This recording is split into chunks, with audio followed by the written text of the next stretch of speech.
My name is Asad. I'm from Pakistan, but currently I'm based in Dubai. I'm an IT professional. I have around 12, 13 years experience, very rich experience in IT field, especially in e-government or e-identity domains. My name is Imar Kuchikali. I'm originally from Holland. I'm very much interested in the linguistic history of Arabic. I found out that one of the lecturers at Tallinn University was a relatively famous professor of Arabic studies.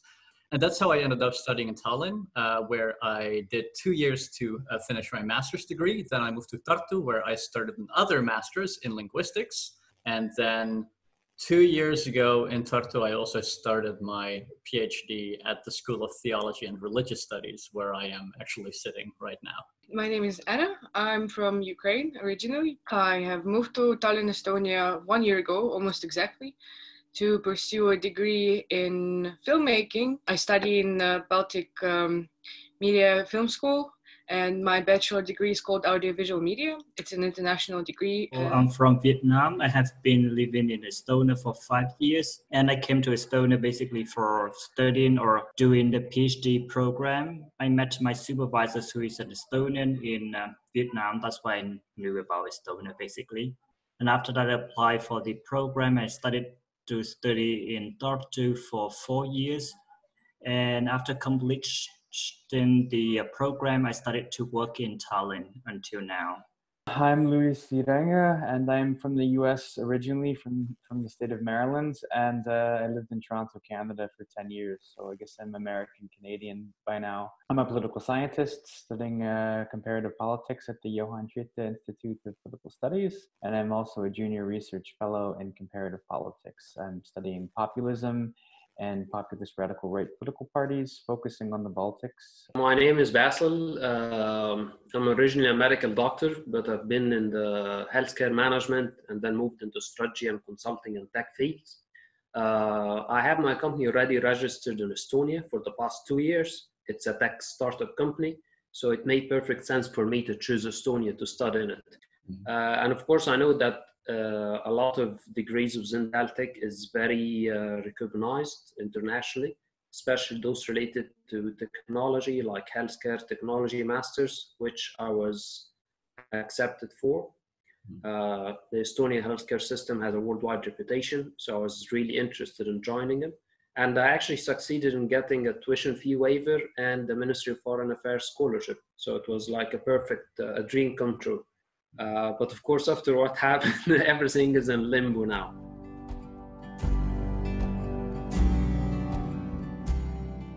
The Estonian government makes it pretty easy to do things like with language courses, with the Settle in Estonia courses. And if I have some question, I feel like I can always get that answered. And learning the language, I wouldn't say it's easy, but it's not as hard as I may have once thought it was. So. Social circle, they don't really find it easy to have a social circle in Estonia. Even they know some Estonian, but it doesn't mean that they are included inside the social circle. They just met once and then they talk, but they don't feel that they included in the social circle.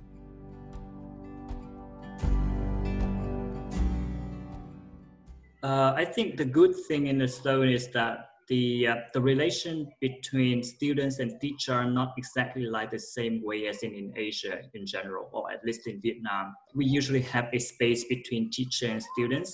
We are not that close in the class, and the communication, it could be a little more in hierarchy, not really equal in the sense. And that is different here in Estonia, that we can really easily to communicate with the teachers, and they're quite supportive as well. I think in many ways, Estonia and Ukraine, and especially countries from the former Soviet bloc, share a lot of similarities.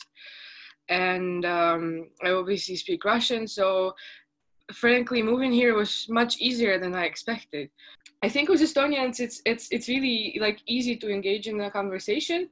It's harder to build a long-lasting relationship, but when you do, everyone I know were so welcoming, and people that I know here in Estonia really helped or tried to make me feel at home, which was really nice. And a really, warming feeling.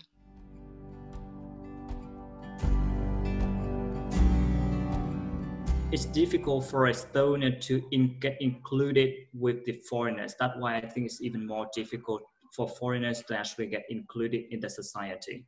And with the conservative approach at the moment, it might feel for the foreigners, that international students, that are not really welcomed because they received the news from the university. It might be something else, but if they read news or they are in some foreigner groups in Estonia, then they might see different viewpoints about politics, how they actually impose to international students, and they might have the second thought.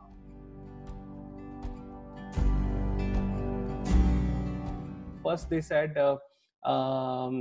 we are not admitting any student and your all admission are cancelled. So that was the first decision. I don't know. I think that was, and after that, because all international students gathered on one platform on social media and they did some campaign, and because of that the Caltech then went down some and proposed some defer option for next year. Yeah, this is very I mean, I would say very sad and disappointing thing when I heard this decision from Caltech that they are not admitting most of international students for this year. So I put a lot of effort, physical effort, mental effort, money, and so much plans we made up during that time. So all were shattered. Well, I had some personal arrangements. Unfortunately, I had to put it on hold now or even cancel it. The other issue is with the company. I just had it registered in Estonia on paper because I was planning to move there and set the office while I was studying and stuff like this. Now everything is is up in the air.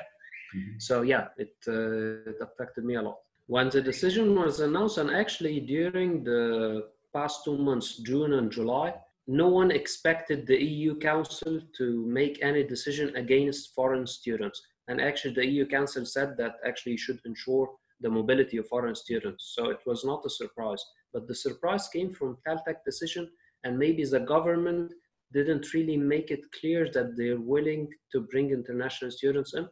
They said they will send us an official communication, and they never did. And they told us you have to start applying again from December, which doesn't make sense because we should be accepted. And of course, the tuition waiver is off, the scholarship is off.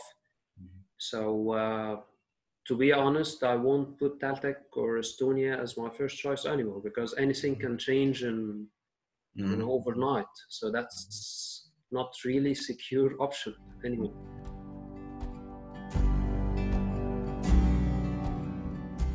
It's a good place to go if you want to, do something outside of your country or get an experience or knowledge that you can use when you go back. The university it's a great place. You can study so many degrees in English.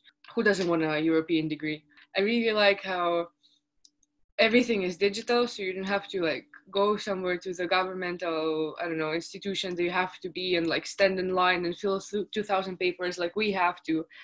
And these are just many little things that in general combined make Estonia a really, really, I think, pleasant place to be. But I think we have a lot to offer in terms of making sure students are well equipped to pursue their career endeavors once they finish the degree here. Et Eesti on hea koht, kuhu tagasi minna. On hea koht, kus olla, on hea koht, kust minna välismaale ja sealt ka tagasi tulla. Siin on kuidagi rahulik. I mean, with all due respect, Estonia has a huge potential, but you're still a small country. Taking huge steps into the unknown could actually have a more negative effect on the country than a positive one. Try to steady the course, steady the path, especially during the current crisis. But trying to shift the blame on foreigners, on immigrants, on whoever what, this strategy never worked with any country before, to be honest.